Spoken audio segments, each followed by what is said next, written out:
This is the Ultimate Dallas Sports Show, sponsored by your North Texas Chevy dealers. Together, let's drive.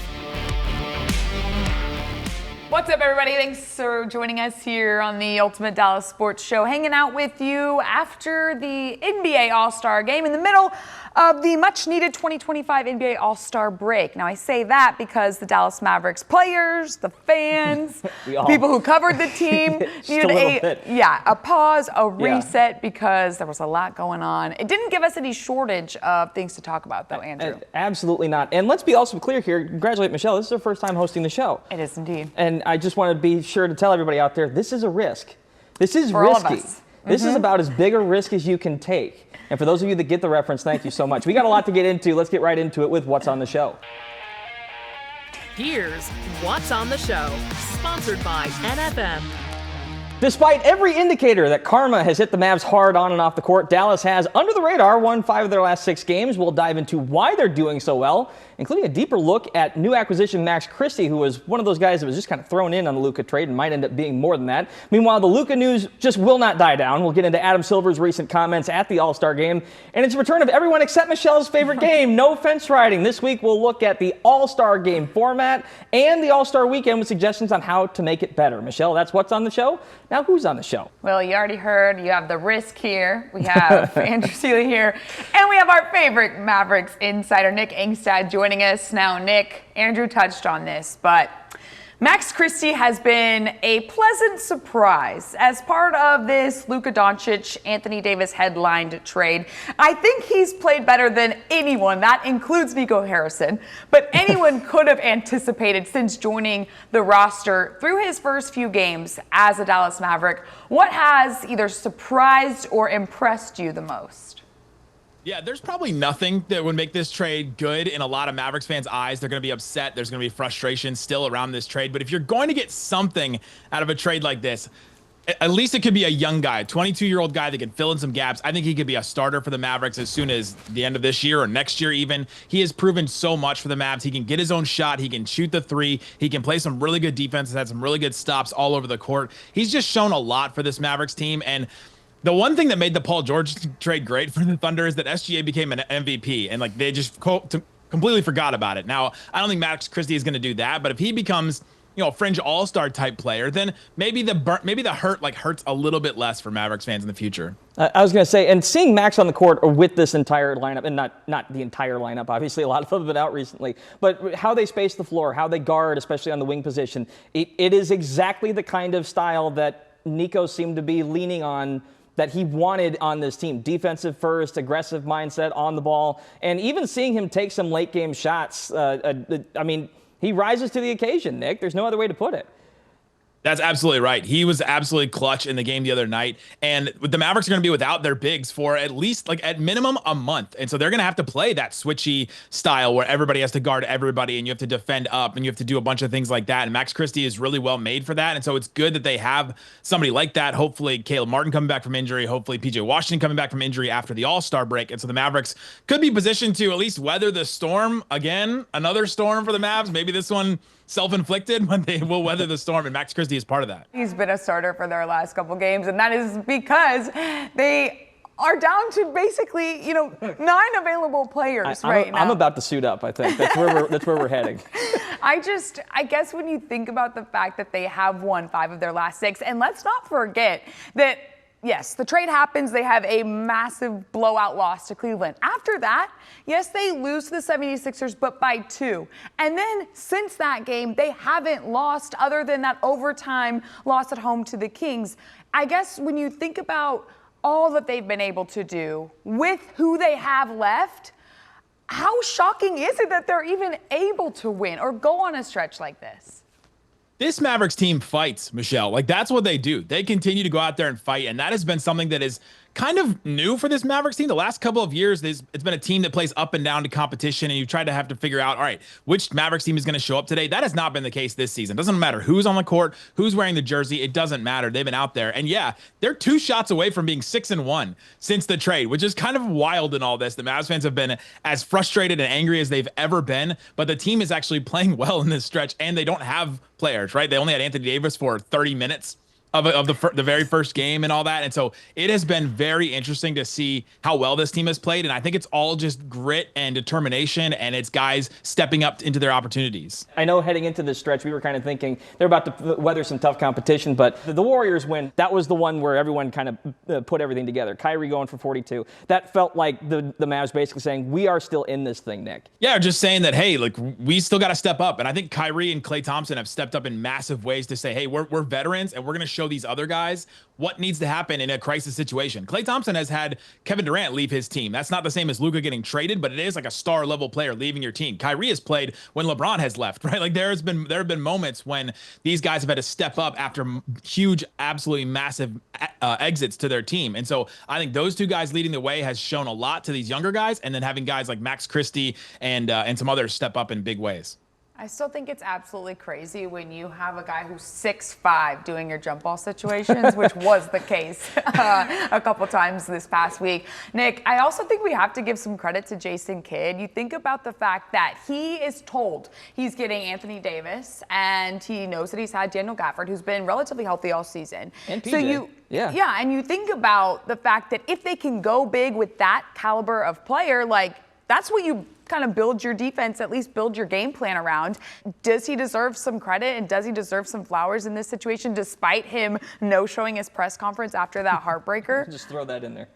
Yeah, just the no-show. I don't know. He's just been coaching his butt off the last couple of games. Maybe he just needed a break after that one. But I think that the thing about Jason Kidd is he was billed, and he has been a player's coach. He's a coach that connects with players. Doesn't matter who you are, he should be able to come in, and Jason Kidd can relate to that player because he's been there. He's been in that spot. He was a role player at the end of his career. He was an all-star player. He was an all-NBA type player. He was an MVP. He was the best player on the team. He was second best. You know, he's filled in all these different gaps as a player, and so for him to be able to relate to guys like that, he's had guys stay ready. I mean, you think about the playoffs last year when Tim Hardaway Jr. wasn't really playing, and then game 2 against the Thunder, he comes in and scores 17 points, and the Mavs don't win that game unless Tim Hardaway Jr. steps up in that big way when he hadn't played. And so keeping guys ready and keeping guys engaged while they're not getting minutes, because he's talked about several times in his pressers, what's the only way to motivate players? Shots and minutes. So he's found a different way to motivate players besides shots and minutes. And guys like Kessler Edwards and Omax Prosper have stepped up in big ways when they were getting no playing time at all. He's going to need to figure out a way to keep those guys motivated for the 26 games remaining on the schedule. That is more, we have more on that coming up here after the break. But right now, we're going to take a quick break, and we'll join you right back here after this. Today's headlines, sponsored by your North Texas Chevy dealers. Texas Tech grad Ludwig Oberg won the Genesis Invitational thanks to a winning putt on 18. He finished at 12 under for the tournament. Scotty Scheffler was tied for third at 9 under. And LeBron James ends a 20-year run of playing in the All-Star game. He missed this year's game with a lingering discomfort in his left foot and ankle.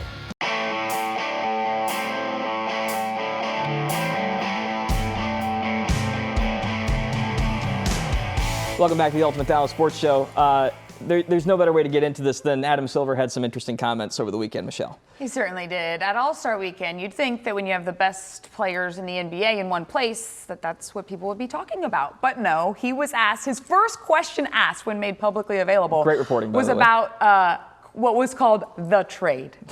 They labeled it the trade. Of course, referring to the Anthony Davis, Luka Doncic headline trade. And Nick, I want to get your thoughts on a couple things that stood out in Adam Silver's answer. The first of which was him just flat out saying, look, I was surprised. I had no idea that a trade of that caliber was going on. Typically, those types of trades aren't made public or, made of knowledge to the league when it's someone of that caliber. Thinking back to Chris Paul, for instance, but, we'll get into that. Yeah, but he was shocked. He also went on to say, look, I have spoken with new management. There is no intention to move this team out of Dallas. And he finished with, hey, Mavericks fans, I think you need to, now more than ever, believe in your organization, believe in this team. And those comments, like even just in sequential order right now, repeating them, were a lot to digest. So I just want to get your take on Adam Silver's comments on the trade and whether or not you're taking everything at face value. Yeah, the statement that he said was, I have no doubt whatsoever they're committed to the long-term success of the franchise. Are they? Like that's the thing for Mavericks fans that I'm hearing from everybody. I've talked to so many Mavericks fans since the trade happened. We're all calling it the trade too. And with that, like what are you believing in? Are you believing in a franchise that wants a quick fix, that wants to, all right, let's try and shorten our window and win right now because Nico Harrison sees long-term success as 4 years? That's literally what he said in his press conference that he did, that 4 years was long-term. So what is actually long-term success? Luka Doncic was supposed to be long-term success. You had a 25-year-old superstar, and if you weren't willing to pay him, then who are you willing to pay? And how did you set up your franchise for long-term success? Every star in the world that's all talking about it right now at All-Star just saw what you did and how you handled a star player. Didn't tell him he was going to get traded him in the middle of the night, sent him to a team that he wasn't expecting and all that when he was buying a house in DFW and he was ready to commit to your franchise long term, or at least he says he was. And so I'm confused of all this, but what's Adam Silver supposed to say, right? He's the head of like the 30 governors of all this. One time I was in a press conference with Adam Silver and he said, my job is very unique in that I oversee 30 different businesses and only one of them succeeds every year. And so he has to like ride a bunch of lines every single year. So I kind of get it, but it does fall really flat when it says believe in a franchise when it doesn't seem like the franchise believed in the franchise player. Yeah, I mean, it's the longevity of it. Like that's ultimately where this entire conversation falls short. And we can kind of argue back and forth about the payment of Luka on some level. And some people would have thought Luka would probably force his way out after this next contract, which would have been in that 4-year window. And we can go down that rabbit hole. But ultimately, that's where Nico saw this. It's like, if this is going to come to a head in 4 years anyway, let's just cut bait now and try and get something out of the talent that we have. And I think the bigger question for me, if you're going to believe in this front office, and I'll be the first to admit, I have been shocked by a lot of the play that I've seen over the last 6 games or so, how this team has composed itself and how different it felt seeing Davis on the court as the center of action and seeing how big they played, how physical they were, how much they dominated possession, him wiping opponents' possessions off the board with quality rebounds. I mean, it was a different Mavericks team and a different Mavericks intensity. So at least on that level, I think I do kind of trust that part of the vision. I agree that I don't trust the longevity of it, Nick. So I'm curious, where do you stand on where the Mavs are right now? Do you believe that even if it doesn't work on the 10-year span, is there a chance that this works in the 4-year window? I mean, sure, it could. The other thing is Anthony Davis has had so many nicknames. Day-to-day Davis. Right, what are the other nicknames? Is that he has had some issues staying healthy in general, right? And so I get if he's healthy and he's on the court, then sure, that'd be great. But the question was with Luka, if he's healthy, if he's on the court too, and you're doing that now with a 31-year-old player that's had a history of injury instead of a 25-year-old. And so that part I just still don't understand. But to your point, the merits of the actual game being played, for those glorious 30 minutes, we saw what it could possibly be with Anthony Davis. He is going to make this team massive. He's going to make this team huge, great at rebounding, strengths that the Mavericks haven't had in maybe ever in the history of the franchise are going to be strengths of this team: rim protection, rebounding, things like that. And it just depends on if he's going to play or not. And like, who could have seen this injury coming from Anthony Davis, right? He was already injured when they traded for him to begin with. Semantics. Rhetorical question there, Nick. But honestly, it leads us into another topic that's really relevant to that. With Anthony Davis being out for, still an undetermined amount of time, that Daniel Gafford's going to miss basically at least 6 weeks. He's probably going to be available for like the last week of the regular season if he comes back on the accelerated time available. And then you have Derek Lively, who's still out for at least another month or so. I guess when you think about what this team needs to do over the next 26 games, over this last stretch of the regular season, do you think that they can make a legitimate playoff push with the team that they currently have? And I'm talking about the team that's actually available to play night in and night out. Or do you think that this injury-laden team is just going to ultimately fall to the unfortunate luck that has struck them throughout this season? Yeah, one of the things about this Mavericks team this whole season, even before the trade and all that, is they've been very vague on injury timelines and on knowing when guys are going to come back. The entire season it's been that way and been frustrating. And they've even had reporting that Luka's wrist injury earlier this season was just so that he could go and get in shape, right? So I don't know what to believe about any of these injuries anymore and when somebody's going to come back. But to your point, Michelle, like just the players that are playing on the court and the ones we know are going to play, this team, they just got to stay afloat. they have one thing on their side, and that's that the Phoenix Suns have given up and are terrible. The Spurs haven't figured it out with De'Aaron Fox and Wembanyama yet. You have the Kings, who are still kind of like wallowing around where they are and haven't really taken off, and they traded Fox and went to Levine, and we'll see what happens. They had to play the Mavs overtime the other day. And the Warriors added Jimmy Butler, and so you're just hoping that one of those three teams, the Kings, the Warriors, the Suns, or the Spurs, at least you can't have two of those teams rocket past you in the standings. That's the only thing that you have to do. And I think if that's the only thing they have to do, then I think they can make the play-in, and then it's just a game, win 1 or 2 games, and then you're in. And I think the Mavericks can do that. If you have Anthony Davis and Kyrie, you can make that happen. Yeah, and that's the thing. I have a feeling it's going to be a bit of a bait and switch if they enter as the 8 and 7. Maybe half the lineup comes back all of a sudden, changes the entire dynamic, and no one has film on how to defend this team, and then you can try and guess yourself into a run because you've already had success against the Thunder team that looks like they're about to be the top seed. Either way, there's a lot of question marks for this Mavs team, and there's a lot of question marks about, to me at least, about All-Star Weekend. We'll get into that with Michelle's favorite game, no fence riding, coming up after the break.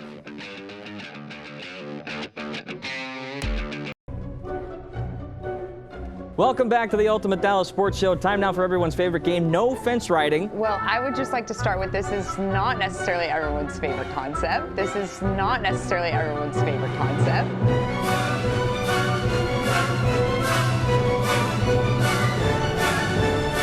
Welcome back to the Ultimate Dallas Sports Show. Time now for everyone except Michelle's favorite game, no fence riding.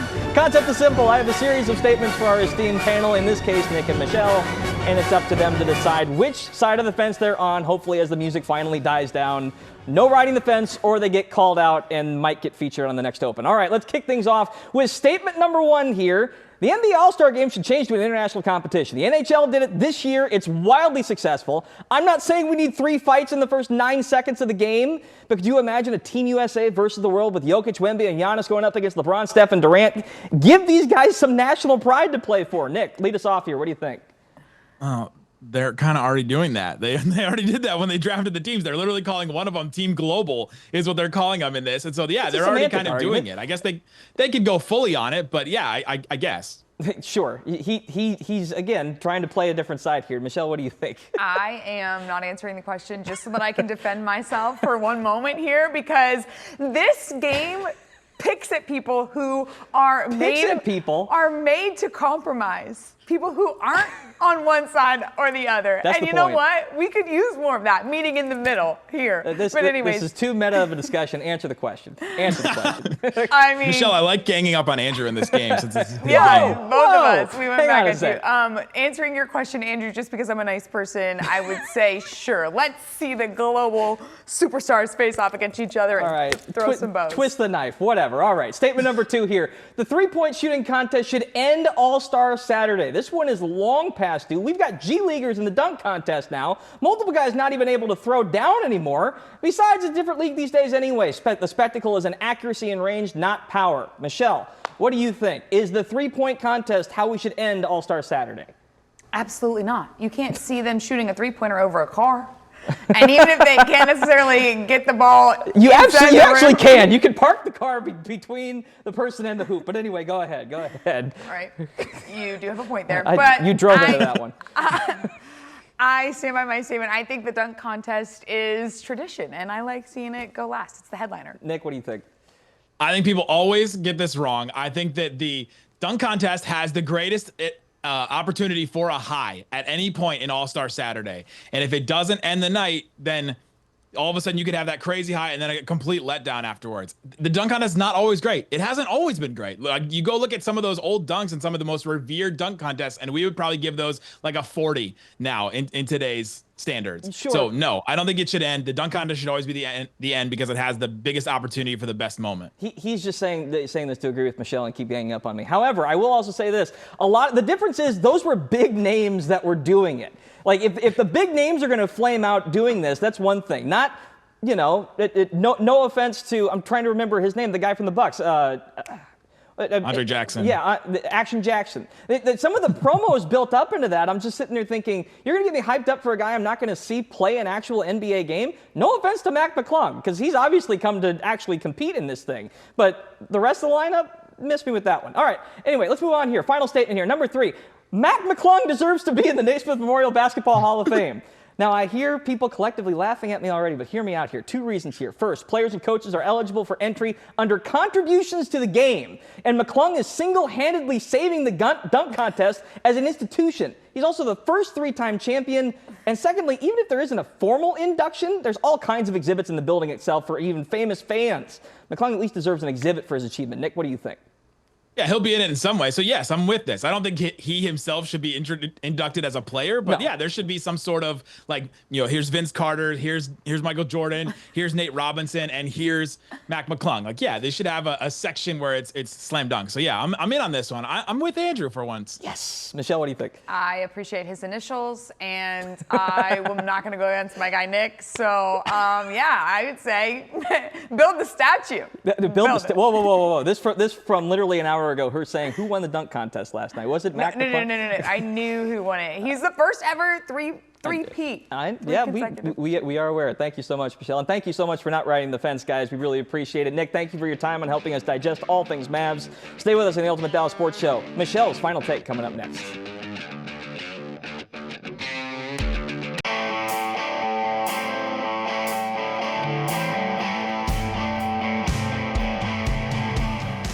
Welcome back to the Ultimate Dallas Sports Show. Time now for Michelle's final take.